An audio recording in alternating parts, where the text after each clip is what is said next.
Welcome everyone. We're so happy you're here for a conversation with Christian Petersen, the first in a while.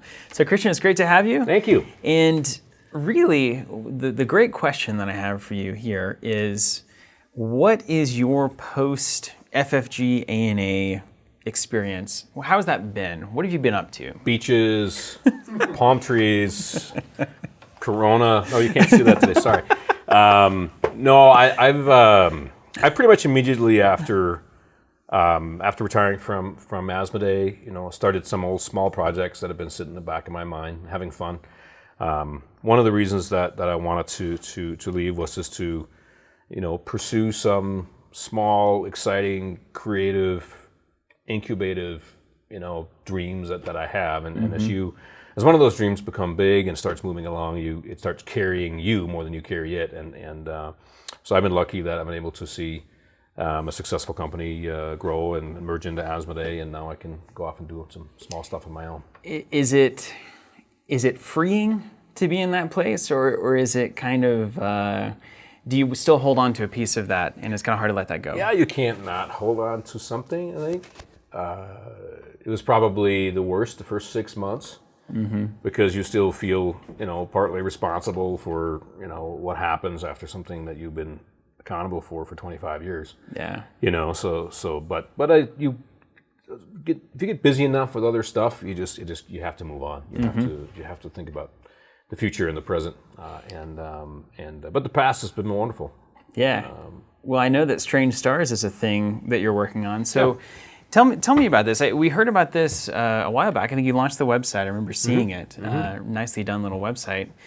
What is this entity that you've kind of put out there in the world? What is Strange Stars? Strange Stars, to you, strangestars.com. Now, Strange Stars is actually not something that's for public consumption. It's a small incubation company that I launched with a few longtime associates that have expertise in certain areas, such as software, media creation, gaming, etc. We've gone in and launched, basically incubated a number of small companies. One is called Dream Trace, which is a location-based VR company. One is called Awbase, which is it's a software for publishers. Having been in publishing for so long and literally produced thousands of titles, I'm aware of some of the real pain points that exist in the publishing side, and so we started to create some tools and softwares, because if I ever want to go make another game, it's really difficult for me not to have those tools in hand that you kind of get used to, some of the processes and some of the software. The one that we're working on now is a big contractor management module. So it's kind of inside baseball. It's something that publishers really understand, that there's some pain points they need to solve. I really couldn't imagine making a game without having some of these tools at my disposal. So I think we're going to go out and try to see if we can help some other publishers. So this is something that you learned at your time as a publisher, and saying, well, this is a tool set that I really wish that I could have had, or that potentially helped to develop along the way, that would solve those problems. Would you say that helps define your kind of career as you see it now, and that there's a lot of these problems that you're kind of on the inside track of along your career, and now it's like, I feel like I have the freedom and the time to dive into some of these things that I didn't have the time to do when I was busy with managing companies, that kind of thing. My wife would disagree with you on the last part. I don't know. I certainly, the industry changes almost every year. You guys have been here for a number of years. We've talked together, and it's been ebbs and flows and ups and downs and interesting things. There certainly are some true, speaking for the gaming industry, hobby games industry, there certainly are some things that have been true for a very long time. What's the position of retailers? What's the position of publishers? What's the involvement of gamers? What's the the relationships between all these parties? And so I still feel that I have some thoughts and opinions, and I do feel that the industry has been, and I mean no disrespect to some of the great games that have come out the last 5 years or so, but I've been fairly stagnant the last 5 to 10 years. If you go look at the stuff that's coming out, it's great designs, but it's from a format, visual, just emotionally attaching perspective. it's very samey. That's going on. A lot of boxes. A lot of boxes with boards and cards and doing things. And of course, I think there's room for some innovation and some ways to see how we can bring the industry to a different level. And some of it is the material, the format of the games. Is there ways to innovate and do different things? Always been interested in that. And some of it's just also the nature of the industry. How do we keep making some of our pillars? What's their reason for being? In an age of Amazon, what's the reason for having a retailer? In the age of a game for everyone, what's the reason to be a publisher? It's with having a Kickstarter, and some very clever Chinese manufacturers, the kind of the barrier to entry to the hobby games have been dropped significantly. Now that's a good thing in many ways, but it also creates a lot of turbulence and a lot of creative destruction. It's the destruction part here that takes time to sort of overcome. And I think at the end of that, there's an interesting place, but I think it's going to look different from what it does today. It definitely feels like there's a refining phase that we're in right now, and that there's not that kind of gut punch of innovation that's happening. And you strike me as somebody who's most interested in the innovation aspect of this rather than a refining aspect. Would you say that that's fair to say? That's very fair. So I can't help but think that what you're what you're trying to do moving forward is more in that innovative space, right? Yeah. So you talked about the retail store, you talked about retailers, and the lower barrier of entry to games, and how there's just a lot of games now that are coming out because of that barrier of entry. And many of them are very, very good. Yeah.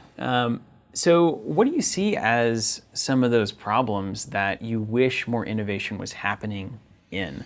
Let's start with retail, for instance. We've talked about retail many times. We're constantly experimenting in our own store and kind of thinking through some of these hard questions that you were posing that I don't know that a lot of other folks are bringing those questions to the table. Yeah. So the role of retail, whenever you can get a game on Amazon, presumably you can get it within a day, or even the same day now, or now the same day. Games, yeah. What's your answer to that? I mean, where does retail fall in this spectrum now? Well, I think I'm sort of in the same place I've been in quite a few years related to retail, which is, it used to be, the way retailers developed was pretty interesting because they used to be the end and be all of all knowledge and all attachment that a local community would have to a game. Because there wasn't an internet back in the 80s, you didn't know, well, you got some magazines, but where'd you get the magazines? You maybe had a subscription, but a lot of times you'd pick them up at the retail store. You had your White Dwarf and your Dragon magazine and Scry and a number of others. And the game store owner felt that not only was it his or her job to sell you product, but it was also to become like an arbiter of knowledge and kind of a fountain of zest for the hobby. Then we came to the internet stages where I kind of came in back in 1995, and there was this huge outcry at the time when, frankly, a publisher would say something that a retailer didn't know.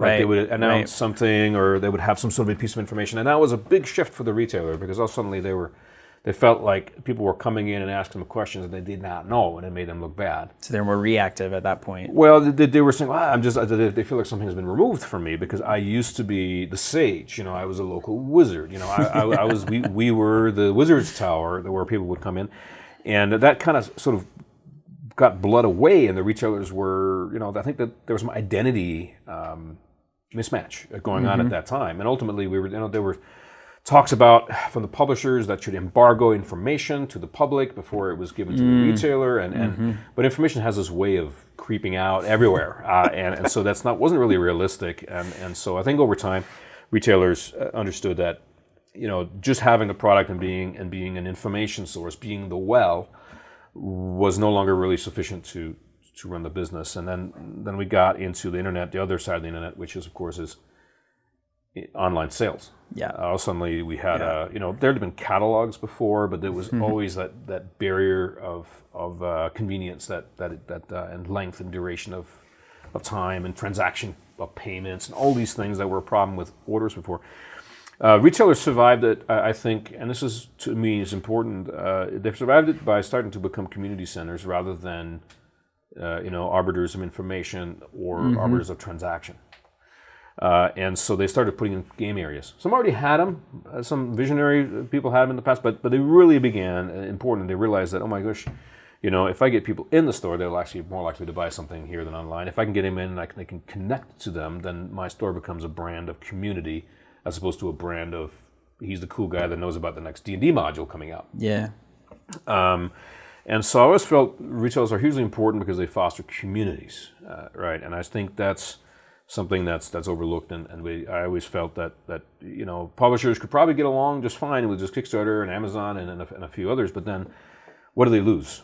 Do they lose that many transactions? I'm not sure, but they certainly lose a great deal of community, and that's marketing. You can call it marketing if you will, but that's where the big value to me always was. That's why we always wanted to protect the hobby game retailer, because it's easy enough to just have everything drop from the online place, but ultimately you end up eroding your foundation of generating new interest and new gamers and people connecting with each other. Every game I have, with a very few exceptions, I need somebody else to play with. Yeah, right. Amazing. It's pretty crazy. That's the problem with games. It's also the blessing of games is that I get to go find somebody to play with. But I also have to do that. Yeah. So if I see a game that I know nobody will want to play with me, very unlikely to buy it. Right. But if you see something that you can see yourself having a great time with your community, whether it's a community in your house, a community in your school, a community in your college, or whatever, a lot of those communities kind of foster around the retail store. And there's something called gamer aspiration, which is like, we're playing this game. What if we're in a tournament? Maybe we'll never go to a tournament, but the fact that it exists is kind of fun and aspirational, and we can kind of imagine ourselves, being in a tournament. If you play sports, you know that when you're a kid and you're playing sports, and you're always kind of thinking, I'm going to be a superstar, right? Or could be, could be, or the fact, possible. And that aspiration is really important to the culture, I think, and to the when you're sitting and painting a miniature, that maybe one day you could be good enough to have something in White Dwarf or in a competition or something. Yeah. Will you ever do that? Few people do. So maybe you won't, but the fact that it exists is important, and the fact that community exists is important.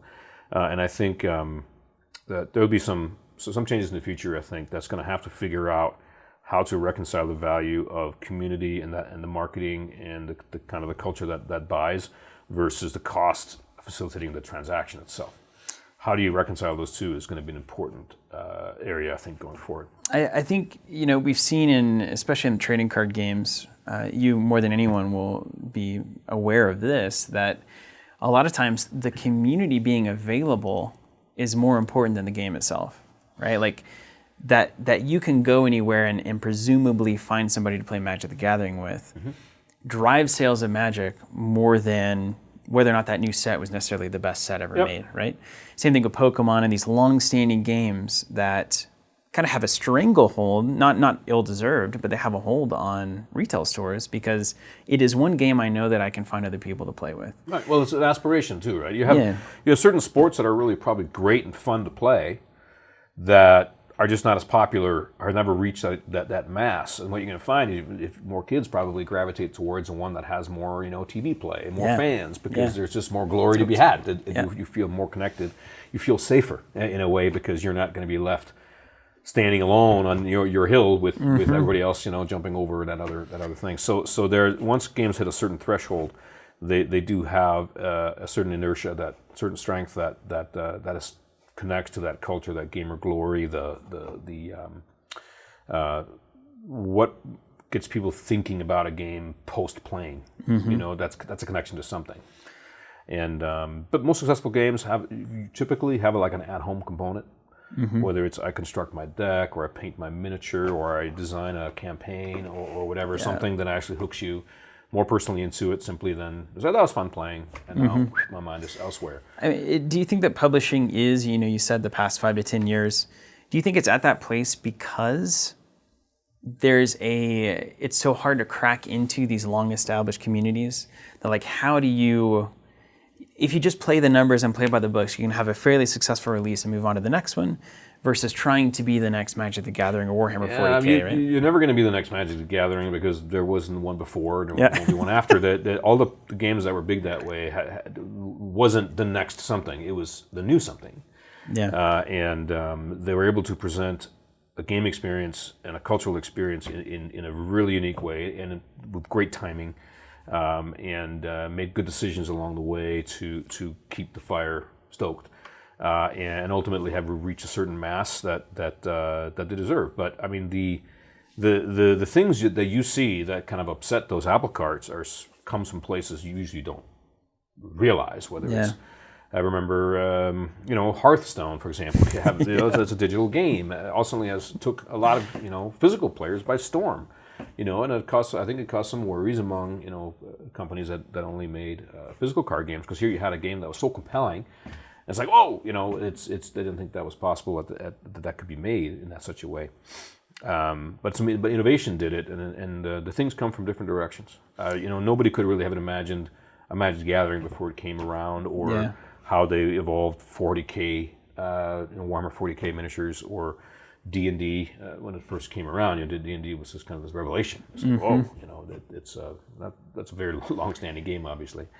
I think I'm really interested in exploring kind of newness and how different mediums and different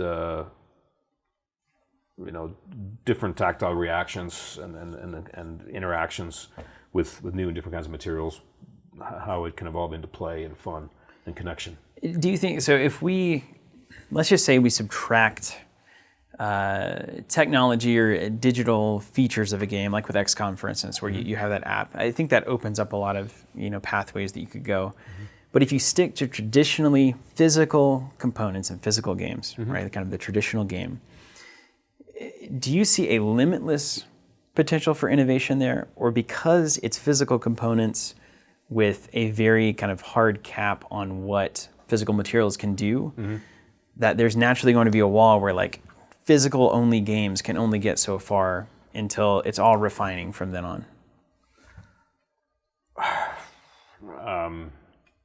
For myself, yes. For myself, I feel that we need to look at new materials, new concepts, new ways of interacting with tactile components and finding experiences of play. That said, I've been surprised many times that something is created and is developed and it's just brilliant and nobody thought about it. That's innovation, and that's part of it. Innovation is not really innovation if it's not surprising. So I can't sit here and say, no, that's not going to work. It'll never happen, right? Exactly. That would be kind of a famous last words thing. I'm sure somebody will come up with some really novel concepts to using those same materials in a new, unforeseen way that's going to really be delightful. It's easier to innovate when you are merging, two otherwise previously unmerged categories, and you try to see where they, jointly take you. You blend more dice and plastic miniatures and cardboard and cards together in a box, shake it around. There's a lot of things. I mean, we have a lot of amazing games, but a lot of things come out of it. I am more interested in seeing what's next. What is it that we're going to be interfacing with? D&D, for example, hardly had any of that stuff, right? It had some weird dice with little crayons on and some paper, and it was kind of a revelation at the time. It still is to many people. I'm just excited about where things can go, but I think the industry has taken. A lot of people found out somewhere 10, 15 years ago that we have some awesome stuff. I mean, these are fantastic experiences, games, and we got really lucky that, pop culture and generational shifts and whatever put us together into an industry that grew a lot. And they did it to say, we love this. Let's make more of this. Let's refine this and make it even more polished and better. And they have, and this has been done, and it's fantastic. I'm gobsmacked by what's happened in the industry. Kickstarters and also, torpedoing in 100 games a week, whatever it is these days, and some of them are going to be great. But there's a lot, but they're all kind of using the same ingredients for the cake, and so I like to think that that there's going to be more out there, some different ingredients. I'm personally fascinated by, the devices that we run around with our pocket, every day, and some of the optical technology that's being developed. Not only just for games, but for self-driving cars and all sorts of augmented reality, all sorts of things that are just pretty interesting.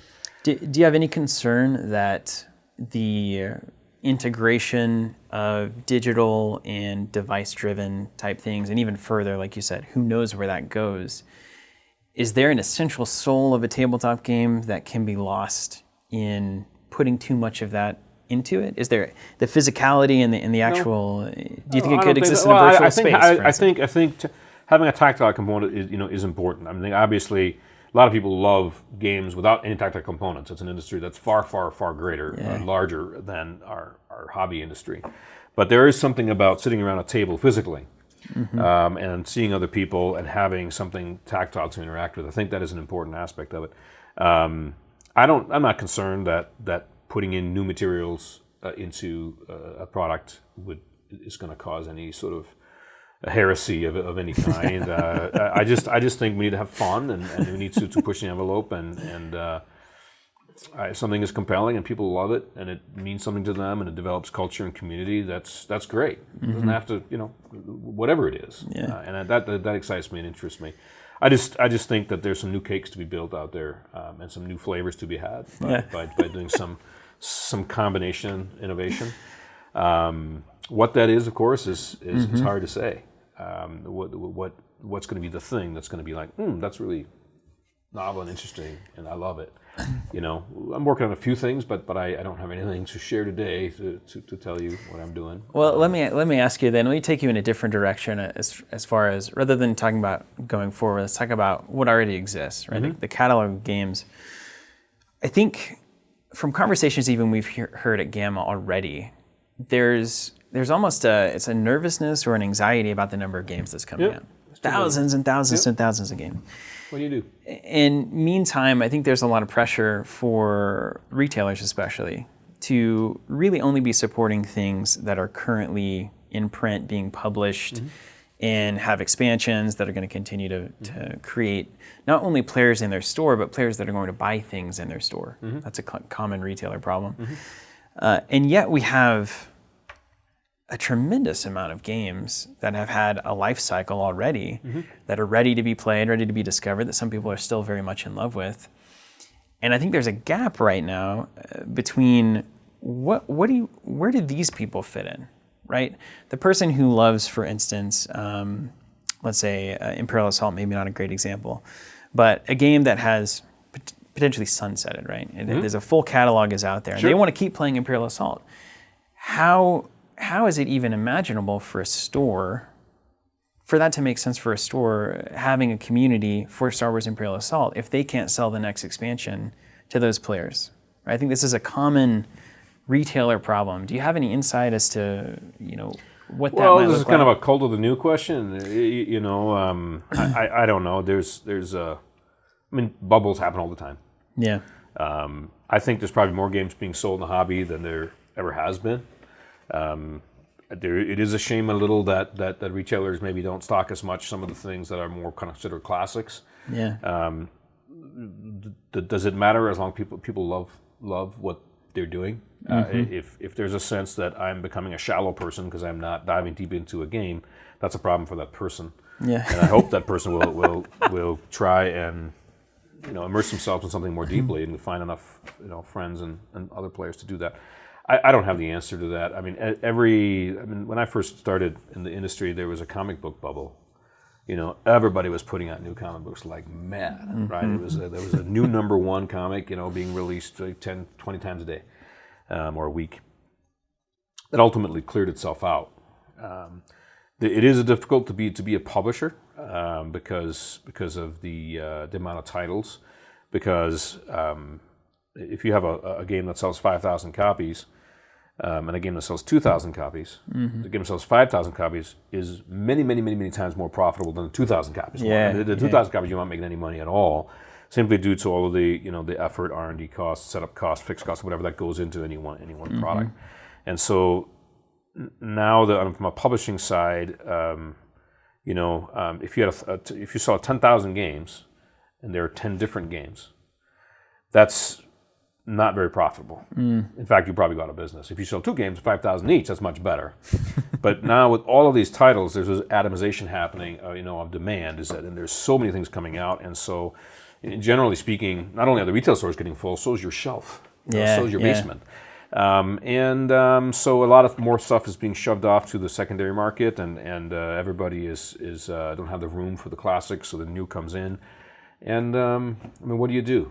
It's just the way it is. That is kind of the question right now. It's a free country. If you want to publish a game and you found a way to do it, and you're passionate for it, you should do it. Mm-hmm. Some publishers are, unfortunately, starting to realize that, I got to generate more and more and more and more games, because if I probably make 4 times the money by selling 5,000 copies than I do selling 3,000 copies, just simply because of the math.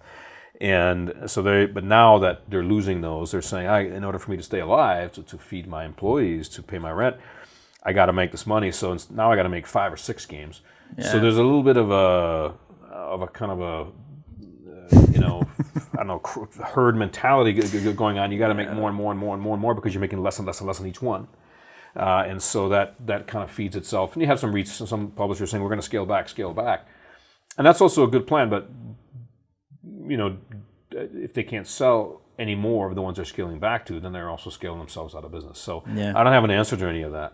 Sounds like you got out at the right time. It's a challenging market. I certainly, keep in mind, when I came out, when I started Fantasy Flight back in 95, 97 is when Twilight Imperium came out. There was like 2 other hobby games that were published that year. Yeah. Okay, because nobody thought board games could sell at all. So there was one game, what the hell was it? Monsters Menace America, I think, from Avalon Hill came out roughly around then, and some other classics. There really wasn't almost hardly any board games at all. There was the first couple of Euro games starting to come over. No Catan yet. That came the year after. Just a few that were coming over, like La Serenissima and a few others. Trying to think of what they are. One was Condottieri, Serenissima, and Formula Day. I don't know if you remember any of those. Those were some of the first Euro games to come over. Yeah. And so that was. You're dealing with, as a board game player, you're dealing with Avalon Hill had basically sailed off to the sunsets, and nothing else was happening. It was all about role-playing, miniatures, and mainly cards. Yeah. So, but if you look at it back then, there were so many card games coming out. You were getting a new CCG every week. It was unbelievable. Yeah. So, and it worked itself out. It sure did. This will work itself out too. And so, in time, we were all free, and the free market will then ultimately decide what to do. You got started, FFG, if I recall, you were importing comics at first, right? I was. Very first started thing? in 95. The first thing that we thought would be a good business was to republish some European comics that were very popular in Europe. And we couldn't imagine why they wouldn't be popular in the U.S. They weren't. And they didn't. But actually, they're more popular now. The European comics are starting to come now. You were just ahead of your time, really. Way ahead of your time. Yeah. And then Twilight Imperium. So that makes me wonder, like, now that you kind of are on the other side of this, I mean, do you want to get back into that space where you're thinking through a game design and you're putting together this thing that you're super passionate about, and you want to go shop it around to other retailers and conventions? And do you want to get it back into that gig again? No. No. I've done a lot of that, and I'd like to do some new things. I'm more of a plumber. I like to create the engines and the plumbing, and then let great staff or partners or whatever push the water through the pipes. Yeah. And I like building things and seeing things grow. And so I'm doing new things. I think I've done this kind of publishing for 25 years, and I think a lot of interesting things have happened through that time. And now I think the industry has kind of reached this point where it's been very stale for the last 5 years. I'm very interested in seeing what's going to break that. Yeah. What's going to take it to the next level, because I think the kind of games and the kind of communities that we have are awesome. It's fun. It's great. It's wonderful. I mean, there's a demand for it. The question is, how do we not get stuck in the same ingredients to the cake? Is it possible that the industry is just not going to grow anymore? I mean, have we hit? Is it possible that you could hit a ceiling of some kind? Yeah, sure. And that happens. Yeah, and that's fine. I mean, I think I'd like to think that things don't stop and die in the vine. Some things do, but I like to see them. I think they evolve into something else. Yeah. Now, they may not be what you like. Your favorite band may have evolved over their lifestyle into something you don't like. Let me tell you, it's no longer your favorite band, and then that's fine. They sold out. They sold out. They don't sound like they used to, So yeah, they're not for me anymore. How dare they? Yeah. And it's going to evolve. I like evolution. I like to think we've contributed to some novelties and interesting things along the way, and it's always been fun. And I like to see that kind of dynamism, things shake and change. Yeah. And I think most people do. In the end, maybe most people like to be spectators to it rather than actually be in the pool with all of the dangerous fish. Yeah. But I really love it. I think the industry is fantastic. I think there is going to probably come some changes with hopefully there'll be some innovations that's going to shake up kind of the product mix. Maybe there'll be some new ways to think about how do retailers and communities, how do they interact with each other? How does retailers get monetized for the work that they do when transaction isn't necessarily their prime value to the marketplace anymore. Seems like selling the product is less relevant, certainly, than it has been in the past. Yeah, it is, but not to them. And all brick and that's mortar is paid, going right? through this at some point, right? So there has to be a shift. We have at FFG, we started the Game Center to kind of experiment with that and try to understand retail better and understand the people we were selling to better. And I think there's definitely something to how can I create communities, how can I get people in the door, and how can I have them feel like this is a third place, some place that I feel like I'm at home. Right? Yeah. Your gaming cheers, betraying my age now. This is great advice. So last thing I'll ask you, just given that there is, you're talking about the pool with all the dangerous fish and sharks in it, what part of that pool should we expect you to be making waves in? I mean, if you could put yourself at any one problem or one section that you're particularly interested and passionate about changing or experimenting in, what should we expect from you in the future? I told you already, I'm a little island with a little palm tree, resting.